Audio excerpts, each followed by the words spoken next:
Reading with your kids. Hey, so great to see you. Come on in. Hi, my name is Jed Lee, and this is the Reading with Your Kids podcast.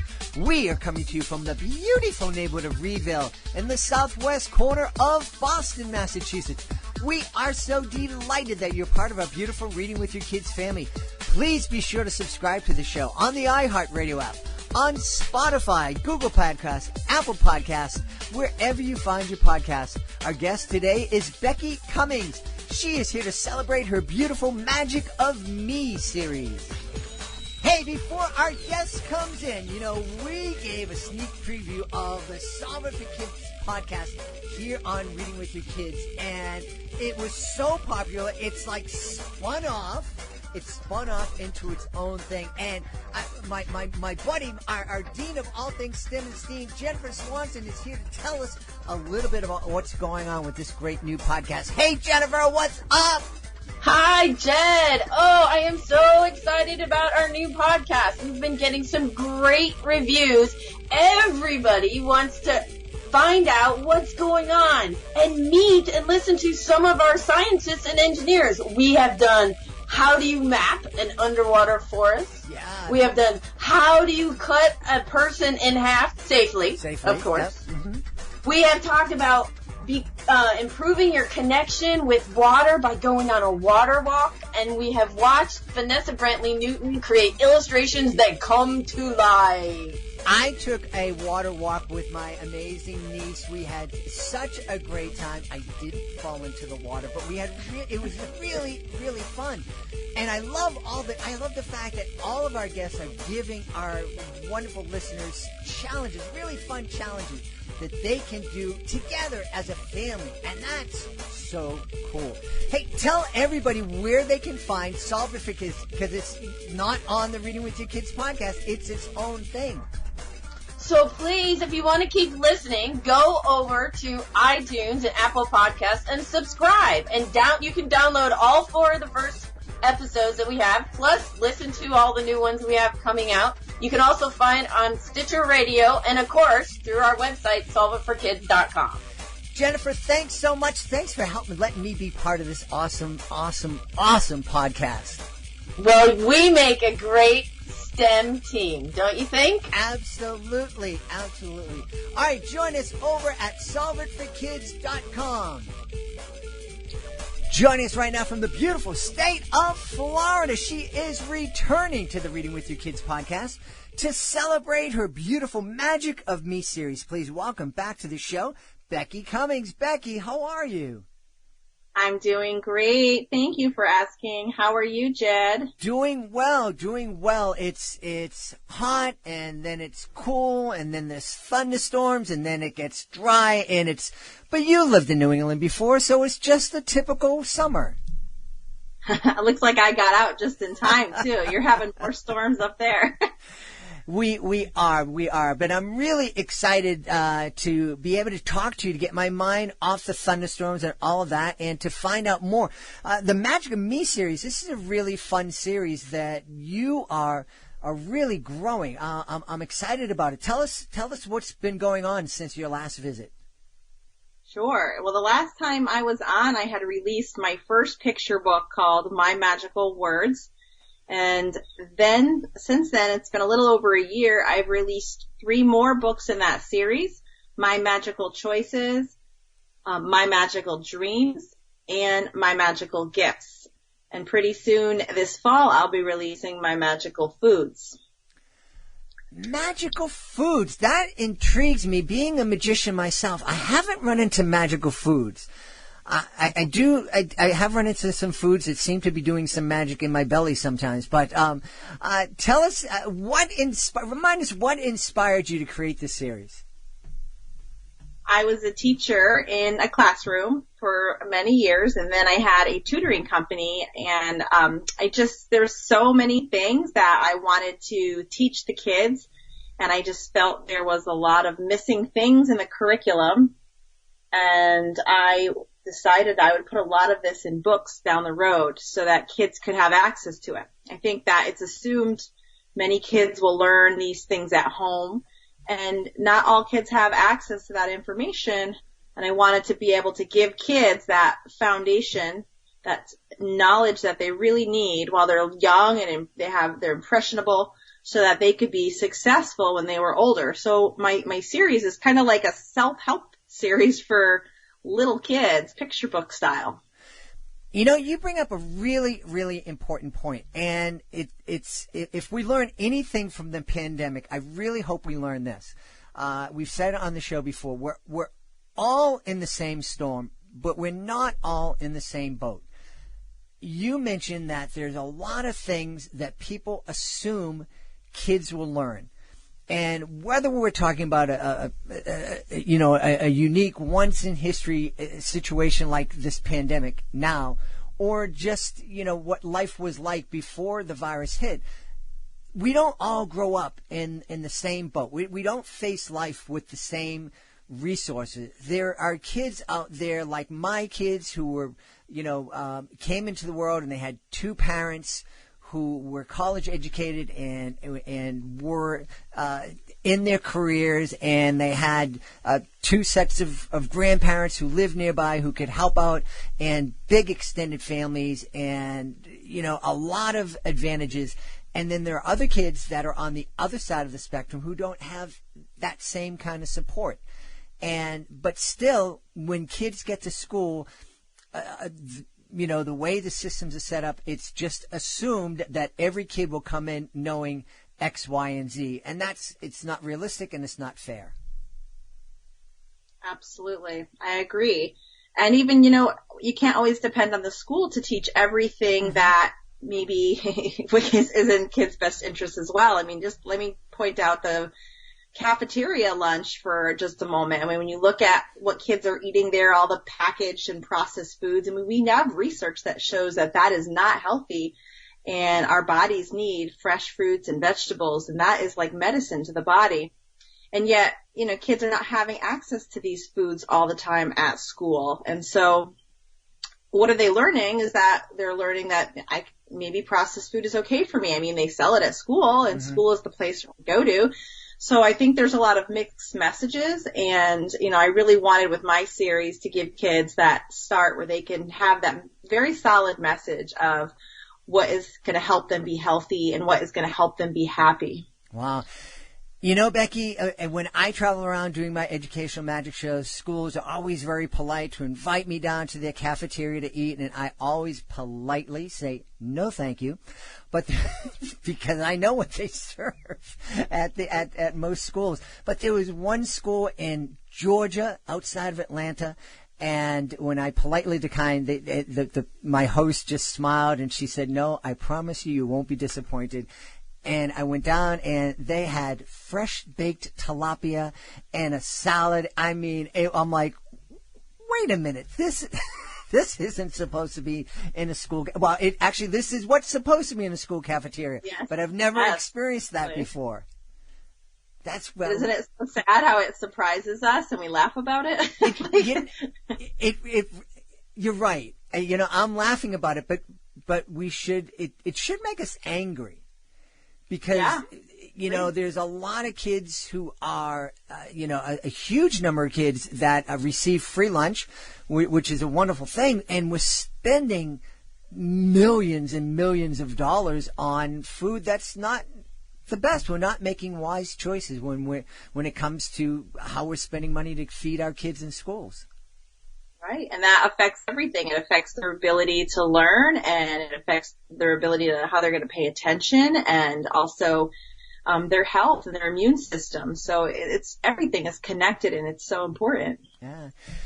One of the things I'm thinking as I'm speaking to you, the Magic of Me series, my kids are 24 and 27 right now. But when they were young, this would have been the book that my wife and I would have picked up to sit down and to talk with our kids. And hopefully it would be kind of reinforcing a lot of the lessons that we were already teaching the kids.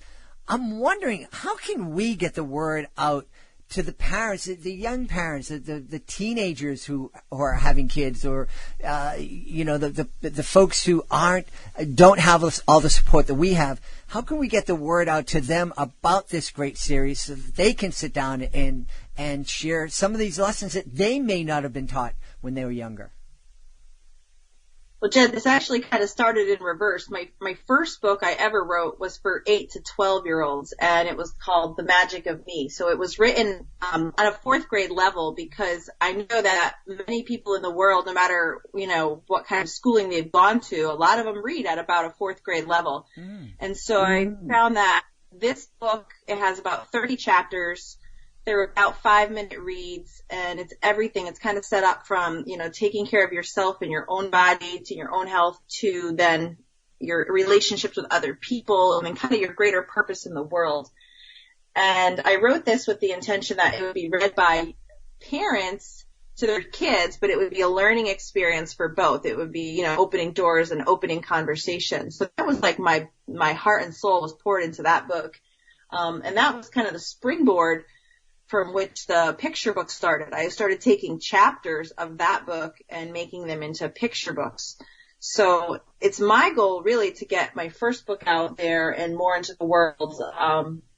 I think as we awaken as a world, and especially with all that's happening now with the pandemic and people just kind of evaluating their lives, and things are kind of all mixed up and just so much coming to the surface.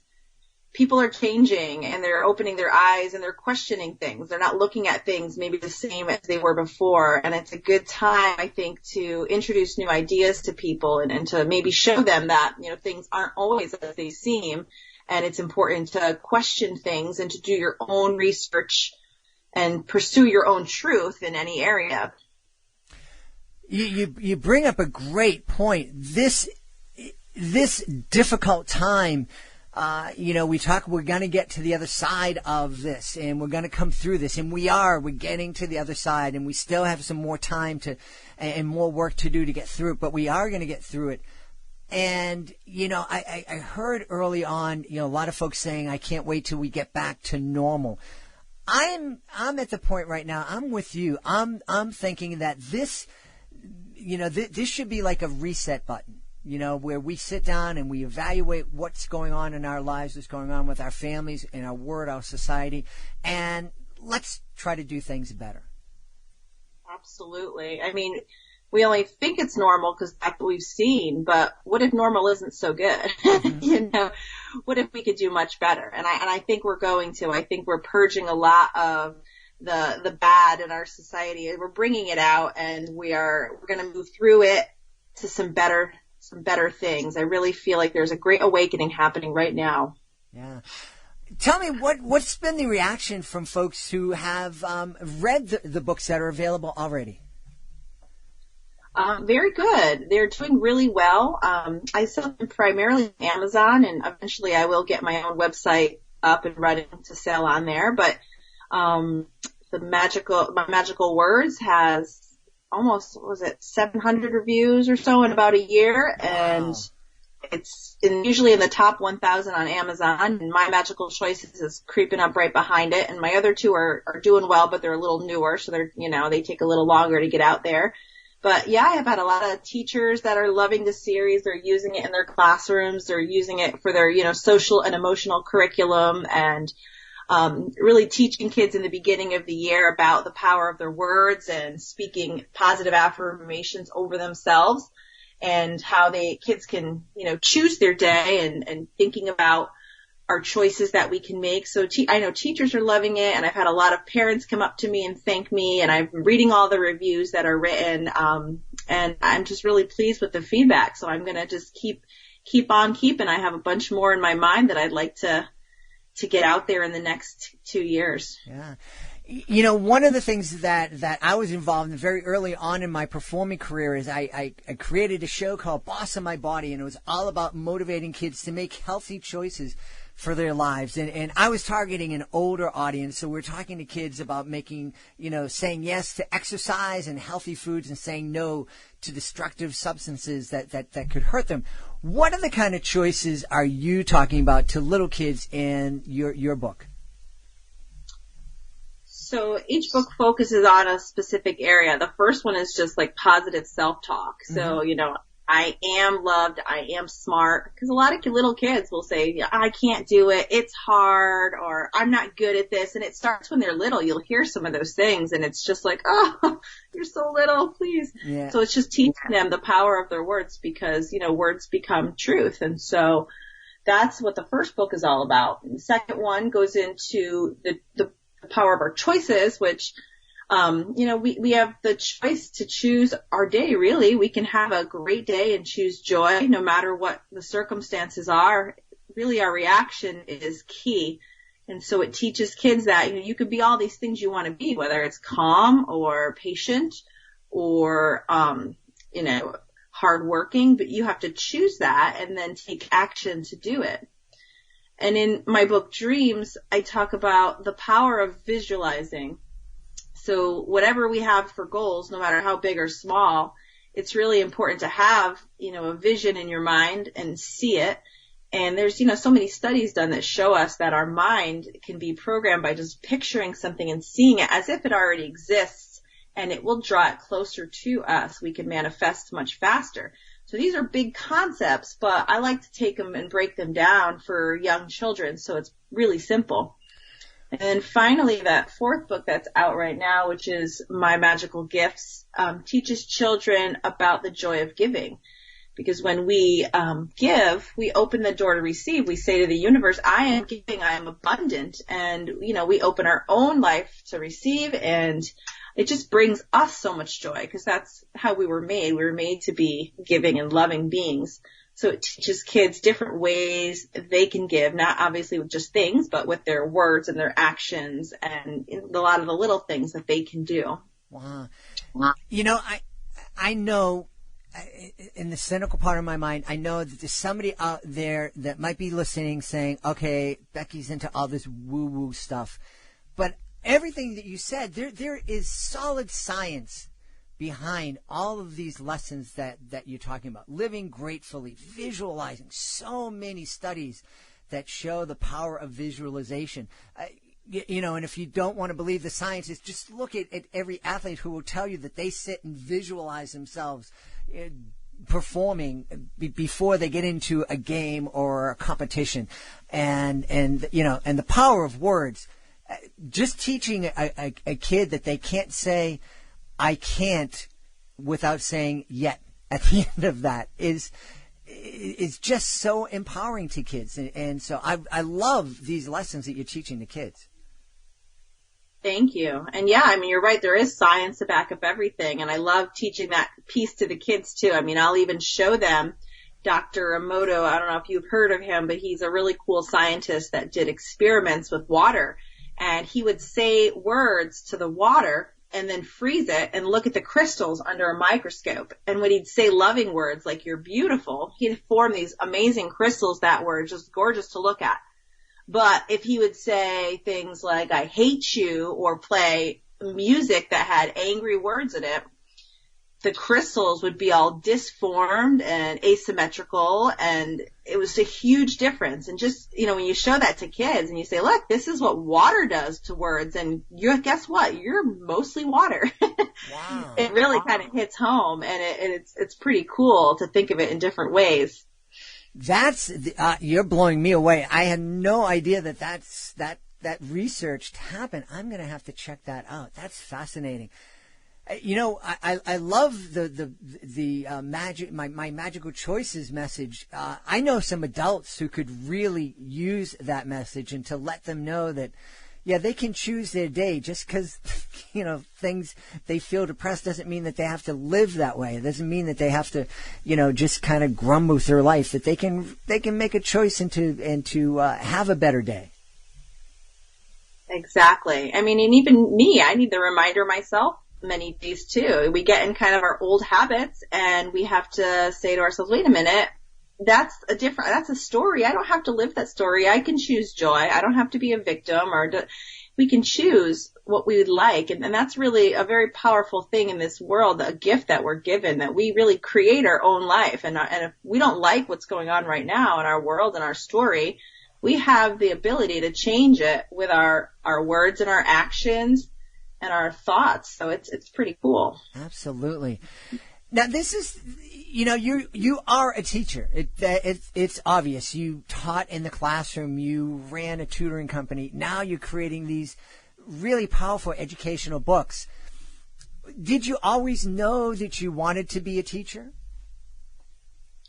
Yes. I always loved teaching, and it was, in my blood from like early college. I had always done things with kids and loved that, and it just all came together. So I always felt I would be a teacher in one shape or form. And I remember having an author visit when I was like a young teacher, and I looked at him like he was the hero. And I kept telling him, like, someday I want to write books like you. And, he kind of looked at me like, well, why? And I said to him, I could teach 25 in a year, and I love them, and I have a great relationship with them. But you have the power to teach thousands and thousands in a year, and I love that. So I always wanted to be an author because I knew I could take my teaching abilities and reach a wider audience. Yeah. Well, let's dive into that a little bit more. When you are a teacher and you're teaching those 25 kids that are right in front of you that are able in normal times to give you a hug, and you can hug them back, and you can form a relationship with them and with their families and know all about them. It's different now that, you are touching thousands of kids, but you're touching thousands of kids that you'll never meet. What's that like? Do you, have you processed that? I do miss the personal interaction for sure. I really love like getting into the schools. I love connecting with kids. So I absolutely do miss that, especially now with COVID. I think it's going to be much more challenging to do author visits and things like that. And it's just not the same over Zoom. But I'm at this stage in my life where I have to be okay with that. I have 3 really important students right now, and I'm with them every day.